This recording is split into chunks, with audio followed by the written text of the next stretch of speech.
Hi ನಮಸ್ಕಾರ, welcome to enjoy family menu. Friends, ಇವತ್ತು ಮನೇಲಿರುವಂಥ ಕೆಲವೊಂದು ಪದಾರ್ಥಗಳನ್ನು ಉಪಯೋಗಿಸ್ಕೊಂಡು ಅದ್ಭುತವಾದ ರುಚಿಯನ್ನು ಹೊಂದಿರುವಂಥ ಹಾಗೆಯೇ ಚಮತ್ಕಾರಿ ಪುಡಿ ಅಂತಲೇ ಹೇಳ್ಬೋದು. ಇಡೀ ದೇಹಕ್ಕೆ ಒಂಥರ ಆರೋಗ್ಯವನ್ನು ಕೊಡುವಂಥದ್ದು ಅಂಥ ಪುಡಿಯನ್ನು ಹೇಗೆ ಮಾಡೋದು ಅಂತ ತೋರಿಸ್ತಾ ಇದ್ದೀನಿ. ಈ ಪುಡಿ ಮಾಡ್ಕೊಳ್ಳೋದಕ್ಕೆ ನಿಮಗೆ ಹೊರಗಿಂದ ಬೇರೆ ವಸ್ತುಗಳನ್ನೇನು ತರಬೇಕಿಲ್ಲ, ಮನೇಲಿರುವಂಥದ್ದನ್ನೇ ತೊಗೊಂಡ್ರೆ ಸಾಕು. ನೀವು ಸಾಮಾನುಗಳನ್ನು ತೊಗೊಂಬರುವಾಗ ಸ್ವಲ್ಪ ಎಕ್ಸ್ಟ್ರಾ ತೊಗೊಂಬಂದರೆ ಈ ಪುಡಿನ ನೀವು ತಿಂಗಳು ಇಲ್ಲ 2 ತಿಂಗಳಿಗೆ ಆಗುವಷ್ಟು ಮಾಡಿ ಇಟ್ಕೋಬೋದು.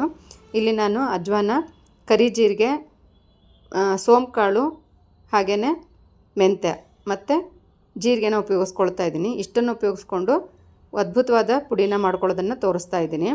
ಮೊದಲಿಗೆ ನಾನಿಲ್ಲಿ ಮೆಂತ್ಯ ತೊಗೊಳ್ತಾ ಇದ್ದೀನಿ. ಮೆಂತ್ಯ ಇಲ್ಲಿ ಅಳತೆ ಲೆಕ್ಕದಲ್ಲಿ ಹೇಳೋದಾದರೆ 1/4 kg ತೊಗೊಂಡಿದ್ದೀನಿ, 250 ಗ್ರಾಮು. ಹಾಗೆಯೇ ಕಪ್ಪು ಲೆಕ್ಕದಲ್ಲಿ ಹೇಳೋದಾದರೆ 2 ಕಪ್ಪು ತಲೆ ಸಮನಾಗಿ ತೊಗೊಳ್ಬೇಕಾಗತ್ತೆ. ಈ ಕ್ವಾಂಟಿಟಿಲಿ ಅಥವಾ ಮೆಜರ್ಮೆಂಟಲ್ಲಿ ಕಡಿಮೆ ಮಾಡ್ಕೋಬೇಡಿ, ಹೆಚ್ಚು ಮಾಡ್ಕೋಬೇಡಿ. ಇದೇ ಕ್ವಾಂಟಿಟಿಲೇ ಉಪಯೋಗಿಸ್ಕೊಂಡು ಇದೇ ಮೆಜರ್ಮೆಂಟಲ್ಲೇ ಹಾಕ್ಕೊಂಡು ನೀವು ಪುಡಿನ ಮಾಡ್ಕೋಬೇಕು. ಮತ್ತು ಇಲ್ಲಿ ಮೆಂತ್ಯ ಹೇಳೋದಾದರೆ ಆರೋಗ್ಯಕ್ಕೆ ತುಂಬ ಒಳ್ಳೆಯದು. ಕೊಲೆಸ್ಟ್ರಾಲನ್ನು ಕಡಿಮೆ ಮಾಡುತ್ತೆ ಮತ್ತು ಮೈಯಲ್ಲಿ ಊತ ಇರೋದನ್ನು ಕಡಿಮೆ ಮಾಡುತ್ತೆ. ಹಾಗೆಯೇ ಮುಖ್ಯವಾಗಿ ವೆಯ್ಟ್ ಲಾಸ್ ಕೂಡ ಮಾಡುತ್ತೆ. ಅದನ್ನು ಕೂಡ ಕೆಂಪಿಗೆ ಹುರಿದು ತೆಗೆದಿಟ್ಕೋಬೇಕು. ಮೆಂತ್ಯ ಹುರಿದಾದ್ಮೇಲೆ ನಾನಿಲ್ಲಿ ಸೋಂಪುಕಾಳನ್ನು ತೊಗೊಳ್ತಾ ಇದ್ದೀನಿ. ಇದು ಕೊಲೆಸ್ಟ್ರಾಲನ್ನು ಕಡಿಮೆ ಮಾಡುತ್ತೆ, ಅಜೀರ್ಣನ ಕಡಿಮೆ ಮಾಡುತ್ತೆ, ಹಾಗೆಯೇ ಬ್ಲಡ್ಡನ್ನು ಕೂಡ ಪ್ಯೂರಿಫೈ ಮಾಡುತ್ತೆ. ಇದನ್ನು ಕೂಡ ನಾವು ಕೆಂಪಿಗೆ ಹುರ್ಕೊಳ್ಬೇಕು. ಯಾವುದನ್ನು ಕೂಡ ಸೇದಿಸಬಾರ್ದು ಫ್ರೆಂಡ್ಸ್, ಅಷ್ಟು ನೀಟಾಗಿ ಕೆಂಪು ಹುರ್ಕೊಂಡ್ರೆ ಒಳ್ಳೆಯದು. ಮತ್ತು ಇದ್ರ ಹಾರ್ಟ್ಗೂ ಕೂಡ ತುಂಬ ಒಳ್ಳೆಯದು. ಇದನ್ನು ಕೂಡ ನೋಡಿ ಇಷ್ಟು ಒಳ್ಳೆ ಅರೋಮ ಬರೋವರೆಗೂ ಹುರ್ಕೊಂಡ್ರೆ ಸಾಕು. ಇದನ್ನು ಕೂಡ ತಣ್ಣಗೆ ಮಾಡ್ಕೊಳ್ಳೋದಕ್ಕೆ ಇಟ್ಕೊಂಡಾಯಿತು. ಈಗ ನಾನು ಜೀರಿಗೆ ತೊಗೊಳ್ತಾ ಇದ್ದೀನಿ. ಜೀರಿಗೆ ಕೂಡ ಸೇಮ್ ಸೋಂಪುಕಾಳು ಅಳತೆಯಲ್ಲೇ ತೊಗೊಳ್ತಾ ಇರೋದು.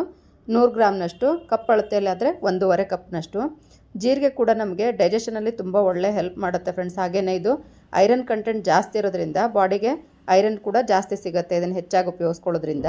ಮತ್ತು ಡಯಾಬಿಟಿಕ್ನವ್ರಿಗಂತೂ ತುಂಬ ಒಳ್ಳೆ ಔಷಧಿ ಅಂತಲೇ ಹೇಳ್ಬೋದು. ಹಾಗೆಯೇ ಬ್ಲಡ್ಡಲ್ಲಿರುವಂಥ ಕೊಲೆಸ್ಟ್ರಾಲನ್ನು ಕೂಡ ತುಂಬ ಕಮ್ಮಿ ಮಾಡುತ್ತೆ. ಈಗ ಜೀರಿಗೆ ಹುರ್ಕೊಂಡಾದಮೇಲೆ ಅಜ್ವಾನನ ತೊಗೊಳ್ತಾ ಇದ್ದೀನಿ. ಅಜ್ವಾನ ಮಾತ್ರ ನಾವು ಇದನ್ನು ಕೂಡ 100 ಗ್ರಾಮ್ ತೊಗೊಳ್ತಾ ಇರೋದು, ಬಟ್ ಇದು ಕಪ್ ಅಳತೆಯಲ್ಲಿ ನಿಮಗೆ 1/4 ಕಪ್ನಷ್ಟು ಮಾತ್ರ ಬರುತ್ತೆ. ಇವಾಗ ಇದನ್ನು ಕೂಡ ಅಜ್ವಾನನ್ನು ಹುರ್ಕೊಳ್ತಾ ಇದ್ದೀನಿ. ಅಜ್ವಾನ ಕೂಡ ನಮಗೆ ಹೊಟ್ಟೆಲಿರುವಂಥ ಆ್ಯಸಿಡಿಟಿನ ಕಡಿಮೆ ಮಾಡುತ್ತೆ, ಹುಳಿ ದೇಗ ಬರೋದು, ಅಂತ ಎದೆ ಉರಿಲಿ ಬರೋಂಥದ್ದು ಅದೆಲ್ಲ ಕಡಿಮೆ ಮಾಡುತ್ತೆ. ಮತ್ತು ಹೊಟ್ಟೆಲಿ ಕೆಲವೊಂದು ಟೈಮಲ್ಲಿ ಸೌಂಡ್ ಬರುತ್ತಲ್ಲ, ಅದೆಲ್ಲ ಕೂಡ ಕಡಿಮೆ ಮಾಡುತ್ತೆ. ಇದು ಡಯಾಬಿಟಿಕ್ನವ್ರಿಗೆ ಕೂಡ ತುಂಬ ಒಳ್ಳೆಯದು. ಅಜ್ವಾನ ಹುರ್ಕೊಂಡಾದ್ಮೇಲೆ ಇಲ್ಲಿ ಕರಿ ಜೀರಿಗೆನ ತೊಗೊಳ್ತಾ ಇದ್ದೀನಿ. ಕರಿ ಜೀರಿಗೆ ಅಥವಾ ಕಲೋಂಜಿ ಅಂತ ಹೇಳ್ತಾರೆ ಹಿಂದಿಲಿ, ಹಾಗೆಯೇ ಆನಿಯನ್ ಸೀಡ್ಸ್ ಅಂತ ಹೇಳ್ತಾರೆ. ಇದನ್ನು ಕೂಡ ನಾನಿಲ್ಲಿ 50 ಗ್ರಾಮ್ನಷ್ಟು ಮಾತ್ರ ತೊಗೊಳ್ತಾ ಇದ್ದೀನಿ.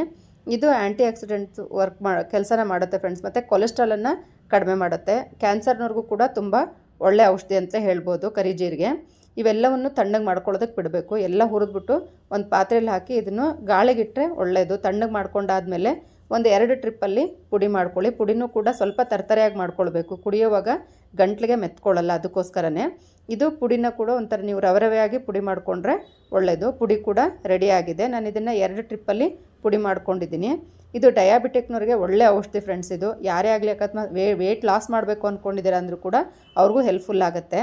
ಇದನ್ನು ಹೇಗೆ ತೊಗೊಳ್ಬೇಕು ಅಂತಂದರೆ, ನೀವು 2 ಟೈಮ್ಸ್ ತೊಗೊಳ್ಳೋದ್ರೆ ಅರ್ಲಿ ಮಾರ್ನಿಂಗ್ ತೊಗೋಬೋದು, ಇಲ್ಲ ಅರ್ಲಿ ಮಾರ್ನಿಂಗ್ ಮತ್ತು ನೈಟಲ್ಲಿ ತೊಗೊಳ್ಬೋದು. ನೀವು ಇದನ್ನು ಏರ್ ಟೈಟ್ ಕಂಟೈನರ್ ಅಂದರೆ ಗ್ಲಾಸ್ ಜಾರಲ್ಲಿ ಹಾಕಿಟ್ರೆ ತುಂಬ ಒಳ್ಳೆಯದು. ನೀವು ಪುಡಿ ಮಾಡಿಕೊಂಡು ಎಷ್ಟು ಜನ ತೊಗೊಳ್ತೀರಾ ನೋಡಿಕೊಂಡು ಇಷ್ಟು ಪುಡಿನೇ ಮಾಡ್ಕೊಳ್ಳಿ. ಮತ್ತೆ ಬೇಕಿದ್ದರೆ ಫ್ರೆಶ್ಶಾಗಿ ಹೊಸದಾಗಿ ಮಾಡ್ಕೋಬೋದು. ಇದನ್ನು ಹೇಗೆ ತೊಗೊಳ್ಬೇಕು ಅಂತಂದರೆ, 1 ಕಪ್ಪು ಬೆಚ್ಚಗಿರೋ ನೀರಿಗೆ 1 ಟೀ ಸ್ಪೂನ್ನಷ್ಟು ಪುಡಿನ ಕೈಗೆ ಹಾಕ್ಕೊಂಡು ಇದನ್ನು ಪುಡಿ ಬಾಯಿಗೆ ಹಾಕ್ಕೊಂಡಾದ್ಮೇಲೆ ನೀರನ್ನು ಕುಡಿಬೇಕು. ಇದು ಓವರಾಲ್ ಬಾಡಿ ಹೆಲ್ತ್ಗೆ ತುಂಬ ಒಳ್ಳೆಯದು ಫ್ರೆಂಡ್ಸು. ಡಯಾಬಿಟಿಕ್ನವ್ರಿಗಂತೂ ತುಂಬ ಒಳ್ಳೆಯದು. ಪ್ರತಿಯೊಬ್ಬರು ತೊಗೊಳ್ಬೋದಂಥ ಪುಡಿ ಇದು. ಇವತ್ತಿನ ಈ ವಿಡಿಯೋ ಇಷ್ಟ ಆಗಿದ್ದರೆ ಲೈಕ್, ಕಮೆಂಟ್ ಮತ್ತು ಶೇರ್ ಮಾಡಿ. Thank you.